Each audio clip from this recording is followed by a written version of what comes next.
Bienvenue sur le ring, l'ODJ TV Radio, Nabil Adel. Bonjour Rachid.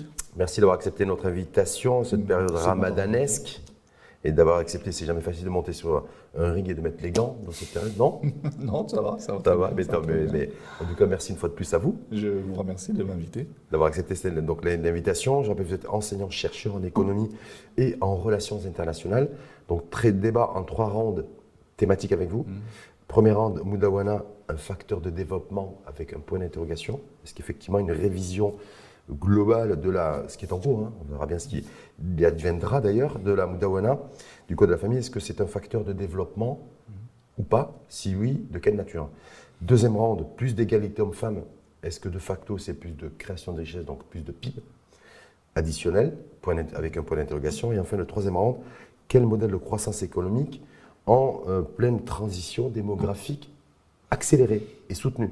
C'est ce que nous vivons aujourd'hui, surtout ce que nous allons vivre dans les prochaines années. Ça s'annonce lourd. Ça s'annonce lourd pour un économiste chaldonien que vous êtes. Ouais. C'est comme ça, pourquoi on vous présente comme un économiste chaldonien, ou vous aimez à vous présenter comme un économiste chaldonien? Écoutez, c'est une grille d'analyse. Ben Khaldoun situait l'économie dans les dynamiques de pouvoir. Pour lui, contrairement aux écoles qu'on peut trouver en Occident, où l'économie c'est pour le bien-être de la population, pour augmenter son revenu, améliorer son niveau de vie, pour Ben Khaldoun, c'est le moyen d'avoir un pays fort. Et un pays fort doit avoir une économie forte. Et donc, pour lui, l'économie, c'est d'abord au service d'un État fort. D'un État fort, bien sûr. D'un prince fort. D'accord. Ok. Et contrairement à la vision économique classique, qui est plus centré autour du citoyen, du consommateur. Donc l'objectif, c'est d'augmenter les revenus. Donc ça va promettre, parce que quand on aborde ce premier round avec comme thématique Moudawana, un facteur de développement, pour ne pas dire un enjeu, mais un facteur de développement. Est-ce que vous considérez Nabil Adel, l'économiste chaldonien, partisan de cette idéologie économique, comme quoi ce qui est important, c'est d'avoir une économie forte au service d'un État fort? On est bien d'accord? Est-ce que vous considérez que la Moudawana peut être un facteur fort et puissant pour une économie forte? Écoutez, le problème et les enjeux de la famille, quand on les voit en tant qu'économiste, on les voit en tant qu'unité de consommation, unité de production. Et donc, ce qui nous intéresse, c'est la quantité de la population et sa qualité. C'est-à-dire plus on est nombreux, plus on crée des richesses, plus l'économie se porte bien, c'est ça? Plus on est nombreux, bien formés et bien soignés, plus on crée des richesses, plus on crée de la puissance pour le pays. Donc aujourd'hui, si vous allez le voir, les pays les plus puissants sont les pays les plus peuplés. Commencez par la Chine, l'Inde, la Russie, les États-Unis. Mais il y a des pays qui sont moins peuplés qui sont aussi puissants. Il y a des pays qui sont moins peuplés que la Chine ou que l'Inde et qui restent des pays puissants. Si vous prenez le classement, la majorité, c'est d'abord des pays peuplés. D'ailleurs, aujourd'hui, le poids des BRICS, c'est d'abord un poids démographique. Okay. Mais la Moudawana dans tout ça, est-ce que c'est un facteur de développement chez nous ou pas? Est-ce que vous, Nabil Adel, vous considérez que cette révision de la Moudawana, on verra bien ce qui adviendra d'ailleurs, et ce qui sera annoncé, est-ce que ça sera un facteur de développement ou pas? Alors, tout dépend de la variable démographique. Vous savez, les économistes peuvent régler beaucoup de problèmes. Ou du moins, c'est ce qu'ils prétendent. Souvent, ils se trompent, mais au moins, ils ont des réponses à toutes les questions économiques qui se posent. Mais la question démographique, c'est un problème auquel on n'a pas de réponse. C'est quand un pays voit sa démographie décliner, il n'y a pas de réponse économique à ça. Donc, si la Moudawana va dans ce sens, c'est-à-dire, par rapport au travers de quelles mesures précises? Il y a aujourd'hui les revendications des organisations féministes essentiellement portent sur plus d'équité en matière d'héritage homme-femme, sur l'abolition du mariage des mineurs et de la polygamie, sur le rééquilibrage de la tutelle parentale. Est-ce que ça, si effectivement la révision de la Moudawana va dans ce sens, est-ce que ça peut être à l'encontre des enjeux de développement économique chez nous ou pas? C'est là qu'ils sont. Naturellement. Naturellement. Naturellement. Écoutez, pourquoi? Nous avons agi la transition démographique. Donc nous sommes passés de 7,2 enfants par femme dans les années 60 à 2,07 pour être précis aujourd'hui. Donc le seuil de renouvellement est de 0,1. Ça veut dire en dessous de 0,1, la population ne croît pas, il décroît. Okay. Commençons par voir ce qui se passe ailleurs. Quand on prend par exemple des pays comme l'Allemagne, aujourd'hui l'Allemagne a besoin de 750 000 ouvriers qualifiés qu'elle ne trouve pas. elle est obligée, entre guillemets, d'importer de la main-d'œuvre. Ouais. Or, une société a un rythme d'assimilation. On ne peut pas importer des gens de partout et les intégrer dans un tissu social qui s'est construit sur des siècles. Tout dépend de l'appartenance et le fonctionnement culturel de ces catégories de population-là. Peu importe. Il y a des populations qui sont plus assimilables que d'autres, on est bien d'accord. On est d'accord. Mais les populations qu'on veut faire venir sont des populations qui ont une démographie active. Donc, fatalement, ce ne sont pas, on ne les ramène pas de l'Europe, on les ramène de l'Afrique Et du Maghreb. Et de l'Asie, surtout. Et donc, ce sont des gens qui viennent avec leur tradition, avec leur culture, avec leur religion, avec leur imaginaire collectif, qu'on ne peut pas faire fondre dans une société qui s'est construite pendant plusieurs siècles sur un certain modèle social. Donc, aujourd'hui, le sujet, c'est que plus on avance dans beaucoup de sociétés occidentales, plus on se rend compte qu'il y a un déclin démographique. Ce déclin démographique a énormément de conséquences. Ce déclin démographique, juste pour que je finisse cette histoire, ce déclin démographique est dû à une chute de la natalité, de la fécondité. Alors, cette fécondité a fait aujourd'hui, par exemple, si on prend les 16 000 ouvrières qu'on a envoyées en France, ce sont des gens qui n'ont pas la qualification de leur visa, en temps normal. Mais en même temps, certains vous diraient, professeur Nabil Adel, quel lien avec la Moudawana et quel lien avec le facteur le facteur développement. Quand vous dites vous concrètement, si on abolit le mariage des mineurs, la polygamie et qu'on va plus vers plus d'équité en matière d'héritage homme-femme, ça va à l'encontre de nos enjeux de développement économique. C'est ça que vous êtes en train de dire. C'est ce que alors écoutez, non, c'est pas aussi simple que ça. Mais ce que je suis en train de dire, c'est que d'abord la variable démographique est essentielle dans un pays. Comme je parle des 16 000 ouvrières, pourquoi la France les fait venir en leur octroyant un visa, sachant que c'est une population qui n'a même pas le droit de passer devant un consulat, en temps normal. Parce qu'ils ont aujourd'hui un vrai problème démographique. Ils sont en urgence démographique. Ils sont en urgence. Il n'y a pas suffisamment d'instituteurs, il n'y a pas suffisamment de médecins, il n'y a pas suffisamment de soignants, il n'y a pas suffisamment de gens pour faire le travail. Et même d'un point de vue géopolitique, si aujourd'hui la Russie et l'Ukraine n'arrivent pas à cesser cette guerre, c'est parce qu'ils n'ont pas suffisamment d'hommes à envoyer sur le front. Et ceux qu'ils vont envoyer sur le front, c'est en moins dans les usines et dans les champs. Donc ça, c'est la variable démographique. Qu'est-ce qui a conduit à ça? Ce qui a conduit à ça, c'est d'abord le retard du mariage, et là on vient à la Moudawana, c'est que les gens aujourd'hui font des études de plus en plus longues et se marient de plus en plus tard. Okay, donc du coup, quand on se marie à partir déjà l'âge du mariage au Maroc, je pense qu'il est aux alentours de 27-28 ans. Oui. Et il varie selon l'homme ou la femme, mais à 2 ans de différence. 2-3 ans de différence. À 2 ans, 3 ans de différence entre les deux. Donc ça veut dire que nous sommes sur des gens qui vont se marier à 27-28 ans, ils ne peuvent pas avoir plus de 2 enfants. Quand on est à 2 enfants, et avec des couples qui en ont un, ça veut dire qu'à long terme, c'est un pays qui ne va plus se régénérer. Et quand un pays ne se régénère plus, ne parle plus de développement. C'est moins de consommateurs, c'est moins de travailleurs, c'est moins d'investisseurs, c'est moins de créateurs. Ça veut dire quoi, Nabil? Donc ça veut dire que sur les enjeux équité en matière d'héritage homme-femme. D'abord l'âge de mariage. D'abord l'âge de mariage. L'âge de mariage. Oui, l'âge de mariage. Oui. Plus on recule l'âge de mariage. Mais l'âge de mariage se recule. Et ce phénomène est tout à fait naturel parce qu'on prolonge ces années d'études.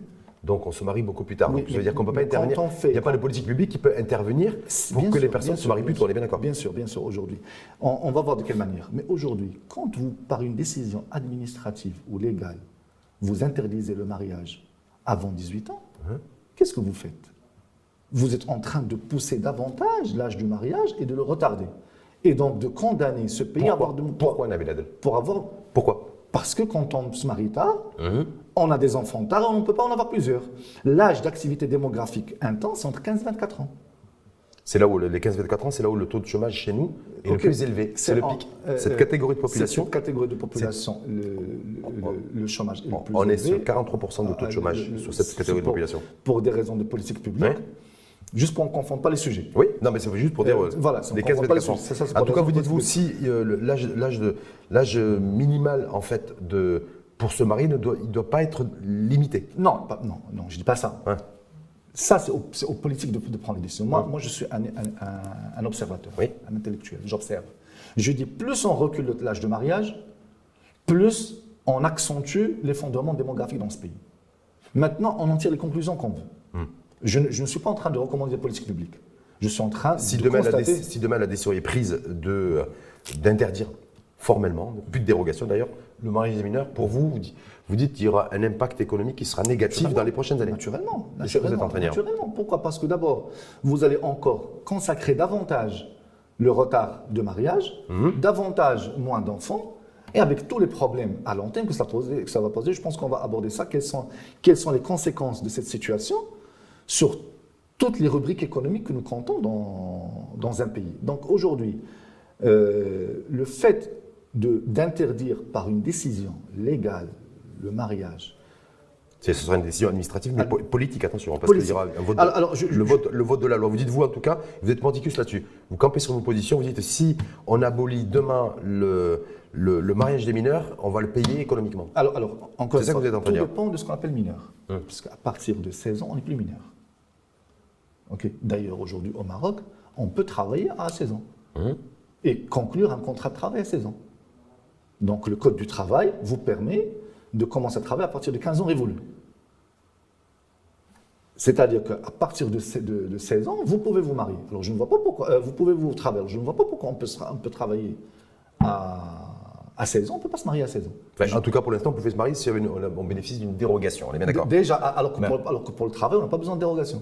En tout cas, vous campez là-dessus. Je rappelle, Nabil Adel, vous êtes dit, voilà, s'il y a l'interdiction formelle qui est décidée et la décision politique qui est prise sur les mariages des mineurs, vous dites on va le payer économiquement et il y aura une facture à payer là-dessus parce qu'on aura moins de On personnes retardera davantage l'âge du disponibles. mariage. Voilà, on retardera davantage l'âge du mariage. Déjà qui a été rallongé. Qui pousse de plus en plus. Et puis surtout, ça va avoir Les autres sujets sur l'équité en matière d'héritage homme-femme, sur la polygamie, sur le droit à la vie, le droit et le fait de dépénaliser l'interruption volontaire de grossesse. Alors, il y a un lien aussi sur la fécondité, natalité et sur cet enjeu peut-être de mariage des mineurs. Ce qu'on doit comprendre, c'est qu'une société, ce n'est pas un logiciel informatique qu'on peut reparamétrer comme on veut. Une société a une capacité à générer du changement et à absorber du changement. Et ça se situe sur une longue période. On ne peut pas regarder le soir BFM TV et prendre tous les débats en France et vouloir les appliquer à une société qui a ses traditions, qui a ses us, qui a ses coutumes. Mais comme vous dites BFM TV, vous pouvez prendre aussi une chaîne satellitaire du Moyen-Orient, c'est pas. Ou alors c'est par rapport à la ligne éditoriale de ce média bien précis. Non, j'ai pris un exemple. D'accord. BFM TV ou Al Jazeera. Ou Al Jazeera ou la Chine. Okay. Vous avez une société qui doit évoluer à son rythme. Okay. Vous ne pouvez pas, surtout quand il y a des changements sociétaux, vous ne pouvez pas venir plaquer un modèle qui a montré ses limites ailleurs. Aujourd'hui, on parle en Occident de réarmement démographique. Parce qu'on s'est rendu compte qu'on allait trop loin et qu'aujourd'hui, on est en train de payer le prix parce que, je ne sais pas si vous le savez ou pas, mais aujourd'hui, il se vend beaucoup plus de couches pour seniors en Occident que pour bébés. C'est ce qui risque de nous arriver dans 20 ans. Voilà, c'est ce qui risque de nous arriver. Mais on y reviendra d'ailleurs dans un... Maintenant, non, parce que je ne vais pas répondre à votre question. Sur tous ces sujets, vous les prenez un à un. Équité en matière d'héritage homme-femme, le rééquilibrage de la tutelle parentale, le mariage polygame. Nous avons un corpus juridique qui est hérité de siècles d'accumulation et de tradition. Pourquoi on le change pour aller vers un modèle qui risque de présenter beaucoup de limites que nous constatons aujourd'hui. Aujourd'hui, quand on vient me parler d'équité dans l'héritage, qui suis-je pour changer un texte qui dit que, voilà, les Dakalimot al-Hadil Unsayin. Qui suis-je? Okay. Surtout que ce pays est bâti sur légitimité religieuse. Nous avons un Amir al-Mu'minin. C'est un pays musulman. Ça se discute et ça se débat. C'est des débats qu'on a ouverts là-dessus, mais on y reviendra. Oui, c'est pour ça qu'on est là. Deuxième round, plus d'égalité homme-femme. Est-ce que c'est plus de PIB? On a vu d'ailleurs, vous avez vu comme moi, l'information qui a été divulguée. Nous avons enfin franchi la barre des 1400 milliards de dirhams de PIB. Ça a été franchi parce qu'on était entre 1200, 1300 ces dernières années, donc 1400 milliards de dirhams de PIB, donc à peu près 140 milliards de dollars. Cette barre a été franchie il y a 2 jours. Deuxième rang, thématique, plus d'égalité homme-femme. Est-ce que c'est plus de création de richesse et de PIB chez nous au Maroc? On dit que ça peut être une réalité ailleurs, mais pas forcément, ça peut pas forcément être une réalité chez nous. Qu'est-ce que vous en pensez? Alors, tout dépend de ce qu'on appelle égalité. Parce que là, ça c'est un terme global. Chacun y mettra le contenu en fonction de son penchant idéologique. Égalité en matière d'accès, égalité en matière de revenus. Non, justement, quand on dit égalité en matière d'accès, égalité en matière de revenus, égalité en matière... Il n'y a pas d'égalité. Consacrée, vous voulez dire? Il y a de l'égalitarisme. Est-ce qu'on parle d'équité ou d'égalité? D'égalité. Alors, l'égalité, c'est, vous savez, comme... Vous savez, On a les mêmes droits, c'est-à-dire... Non, les mêmes droits, ça c'est consacré par la Constitution. Oui, mais dans la Mais qu'est-ce réalité, qu'est-ce qu'on appelle les mêmes droits? Qu'est-ce qu'on appelle les mêmes droits? Pointez-moi un sujet, on va le discuter. Mais comme ça, les mêmes droits dans l'absolu, vous savez, deux individus n'ont pas les mêmes droits en fonction de leur situation juridique, en fonction de... Par exemple, dans le monde de l'entreprise, même responsabilité, même travaux et pas même rémunération, par exemple. Ça n'existe pas. Ça n'existe pas. C'est prouvé par des enquêtes. Excusez-moi, j'ai 30 ans dans le monde de l'entreprise. Je n'ai jamais remarqué, ou bien je vis dans un autre monde, que à travail égal, diplôme égal, qualification égale, un homme touchait plus qu'une femme. Maintenant, s'il y a des études qui le prouvent, c'est une situation qu'on refuse. Voilà, en tout cas, des études à travail égal, on doit avoir la même rémunération. On a un gap en fonction des types d'emplois, de métiers, de secteurs d'activité qui va aller de 20 à 30% jusqu'à 35%. Mais ce n'est pas légal. Oui, non, c'est pas légal. C'est pas légal. Par contre, c'est immoral. C'est immoral. Les deux, ce n'est ni légal ni moral. Non, immoral, le fait qu'il y ait inégalité. C'est ce que je te dis, ce n'est ni légal ni moral. C'est-à-dire parce qu'aujourd'hui, à travail égal, on doit avoir la même rémunération. Est-ce que plus d'égalité homme-femme chez nous, est-ce que ça serait plus de création de richesse, selon vous, Nabil Adel? Est-ce que si on va vers une approche philosophique, politique au sens noble du terme, où c'est l'égalitarisme, le terme que vous avez effectivement employé et qui est parfaitement adapté, est-ce qu'on fera plus de création de richesse, on créera plus de richesse où il n'y a aucun lien de cause à effet? Ça n'a aucun lien. Je vais vous donner un exemple. Une femme qualifiée va créer de la richesse. Un homme qualifié va créer de la richesse. Maintenant, il faut assurer les conditions d'accès à cette création de richesse. Un homme et une femme plus libres. Un homme et une femme plus émancipés. Qu'est-ce qu'on appelle plus libre? Donnez-moi liberté de travail, liberté d'entreprise, liberté de circulation, de mobilité. Bien sûr, tout ça on est d'accord. De quelle liberté on parle? Non, les libertés qui permettent. Moi, je connais les libertés économiques qui permettent d'agir sur le PIB. Il y a la liberté de travail, la liberté d'entreprendre, la liberté de circulation. Ok. La liberté d'investissement. Alors, l'égalité pour vous, n'agira pas forcément pour améliorer bien sûr que ça va agir pour améliorer la performance en matière de création de richesse. Bien sûr, mais tout dépend qu'est-ce qu'on met dans le contenu de l'égalité. C'est ça ce qu'on met. Bien sûr, l'égalité va amener à plus de richesse, mais qu'est-ce qu'on met dans ce contenu égalitaire? Une approche genre respectée en matière d'équilibre effectif homme-femme, que ce soit au niveau des fonctions à responsabilité, que ce soit au niveau des fonctions opérationnelles. Écoutez, encore une fois, est-ce que toutes les femmes veulent toutes avoir un poste de responsabilité et rester jusqu'à minuit dans des conseils d'administration? La réponse par le New York Times est non. Et la réponse de se dire, voilà, aujourd'hui, vous l'avez vu d'ailleurs, le HCP nous a révélé que le taux d'activité des femmes avait sacrément baissé.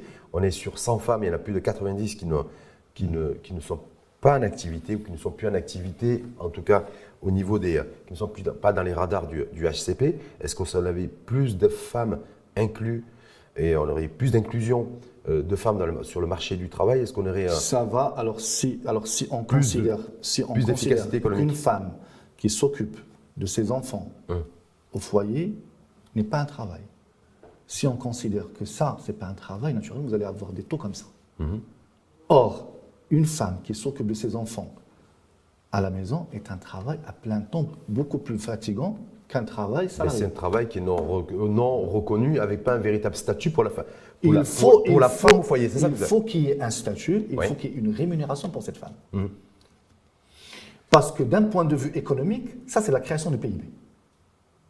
Parce que si la femme ne le fait pas, on doit ramener quelqu'un le payer pour faire ce travail. Quand je vous donne juste un chiffre sur lequel je souhaiterais vous faire réagir, vous qui êtes analyste économique, Nabil Adel, 91% des femmes mariées sont inactives. Source HCP, au commissariat au plan. Quand on a ce chiffre-là, quelle analyse vous en faites? 91% des femmes mariées sont inactives dans le Maroc d'aujourd'hui, Maroc 2024.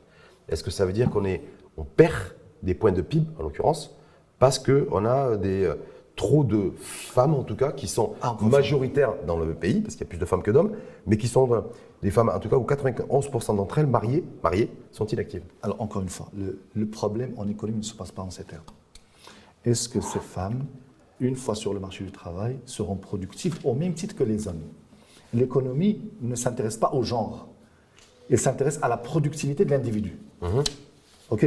Que ce soit un homme ou une femme, ce qui va contribuer à la croissance économique, c'est la productivité de l'individu. Maintenant, là où je serai d'accord avec vous, si nous avons des femmes qui sont potentiellement productives, mais qui sont en dehors du champ du travail juste parce qu'elles sont femmes, là, ça va agir sur le PIB. Est-ce qu'on n'est pas... Maintenant, je finis. Oui. Si vous voulez. Maintenant, si nous avons des femmes qui sont exclues du champ du travail parce que cette économie ne crée pas suffisamment de richesse, c'est un autre débat. Ok. Si vous avez des femmes qui sont en dehors du circuit du travail parce qu'elles ont choisi elles-mêmes de s'occuper de leur foyer, on n'est pas dans de l'exclusion. Et dans ce cas, ces femmes-là doivent avoir une rémunération au moins égale au SMIC. Parce que le travail qu'elles fournissent, c'est un travail qui crée de la richesse. Une femme qui devait le faire, à leur place, va être payée pour le faire. Donc, tout dépend comment on compte les éléments. Si on considère qu'une femme qui passe 24 heures de sa journée à s'occuper de ses enfants n'est pas un travail, naturellement, vous allez avoir un taux d'inactivité très élevé. Mais encore une fois, ce n'est pas ça qui va agir sur le PIB. Ce qui va agir sur le PIB, est-ce que l'individu, homme ou femme, la est capacité à productif ou pas? produire. C'est tout. À produire à production. moindre coût. Voilà, c'est ça la productivité. Produire à moindre coût. Troisième ronde, justement, quel modèle de croissance économique en pleine transition démographique? On a parlé du taux de fécondité qui est en train de s'effondrer chez nous, taux moyen 2,1. On s'approche dangereusement du seuil de renouvellement de génération. Alignement avec le niveau actuel en Europe, Voilà. de la majorité des pays européens, mais légèrement supérieur. Légèrement supérieur, mais en fait, parce que les pays européens, ils ont franchi à la baisse. franchi à la baisse, mais on a un accroissement, en tout cas annuel, qui est quasiment, on est sur les mêmes tendances de fond, apparemment, que la moyenne nationale, que la moyenne, en fait, en tout cas, de certains pays européens. Alors, certains pays européens ont entamé la phase décroissante de leur population. Ce n'est pas le cas au Maroc. On progresse toujours de 1 à 1,2% par an. Par exemple, en Bulgarie, en Europe de l'Est, en Italie, en Espagne, je pense, bien sûr au Japon, en Chine, en Russie, au Canada. Tous ces pays ont entamé la baisse de leur population. Ce qui est un phénomène très grave. Parce que, quelles que soient les politiques économiques que vous mettrez en place, avec une population qui décroît, vous ne pourrez rien faire. Tributaire, donc c'est complètement conditionné. Donc, troisième argument, quel modèle de croissance économique en pleine phase dynamique, en tout cas démographique accélérée? Est-ce que ces données-là que vous citez, baisse du taux de fécondité, on se dirige vers une population vieillissante et qui va vieillir, avec une proportion de jeunes qui va se réduire avec le temps, même si la population générale va augmenter, encore ces dernières années, à l'image d'ailleurs de ce qui se passe à travers le monde, 8 milliards aujourd'hui, 10 milliards en 2050. Mais pas partout dans le monde. Pas partout, je parle de la population globale et la population générale. On va parler du sud global. Du sud global. Qui est encore en phase de dynamique démographique. Quel modèle de croissance économique est-ce qu'on peut, justement, à la lumière de cette transition démographique accélérée? Juste pour qu'on soit clair. Un pays qui voit sa population décliner n'a pas de modèle de croissance. Ça n'existe pas. Les pays qui sont dans cette situation sont obligés d'importer de la main-d'œuvre. Donc aujourd'hui, les premiers problèmes qu'on va rencontrer sont les caisses de retraite. Nous avons construit nos retraites sur un système de solidarité intergénérationnelle. C'est-à-dire que nous devons avoir autant d'actifs que de retraités, pour faire simple. Bon, l'idéal, c'est d'avoir plus d'actifs que de retraités, mais bon. L'idéal. Mais au moins... On l'a connu cette phase-là. Voilà. Maintenant, nous sommes en train, le rapport démographique est en train lui aussi de s'effondrer. Viendra un moment où on aura le choix entre trois solutions.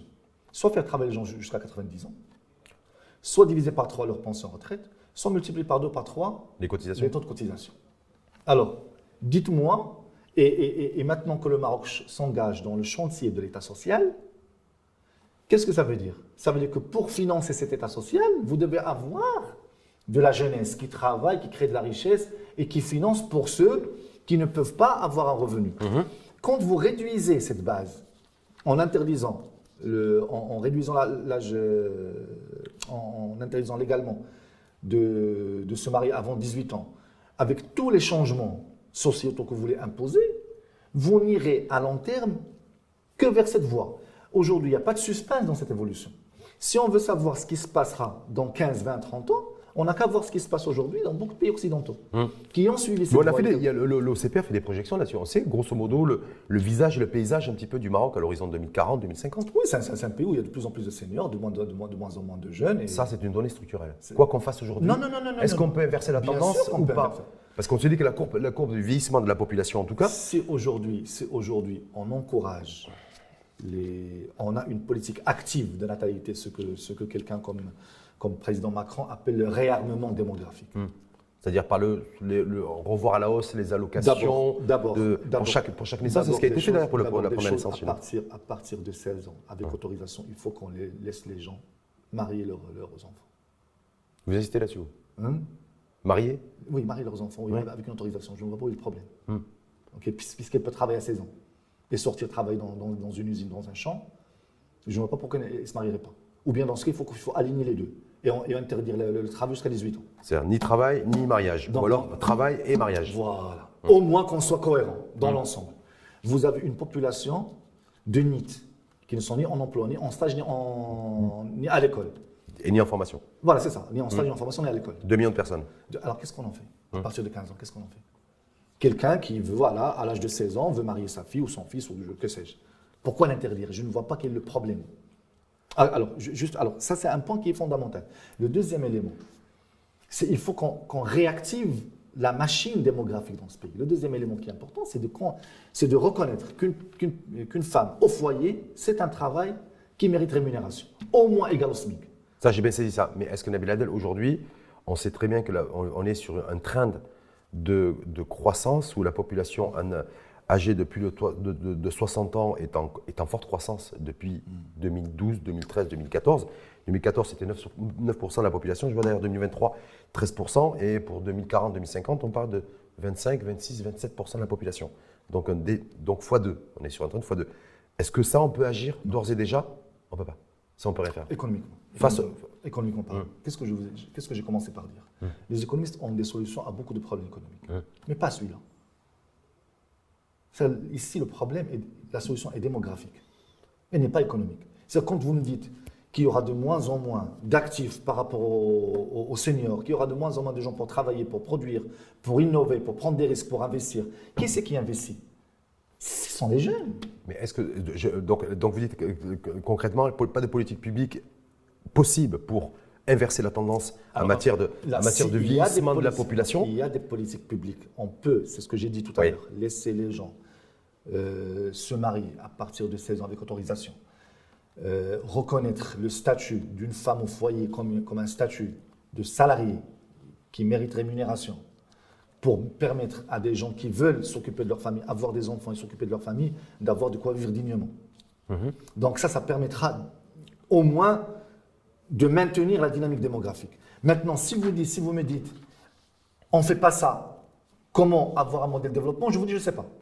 On attend les résultats d'ailleurs du HCP 2024, je crois que ça va être l'automne prochain, on aura le recensement général de la population va être lancé, donc on sera, si on est 35, 36 ou 37 millions de personnes. Est-ce que ça, c'est aussi un indicateur chiffré qu'il faudra prendre en considération pour penser les politiques publiques à venir, tant au niveau de l'encouragement de la natalité, tant au niveau de ce vieillissement de la population, et peut-être commencer aussi à envisager la création d'emplois, même si on a du mal avec ça, mais la création d'emplois de seniors.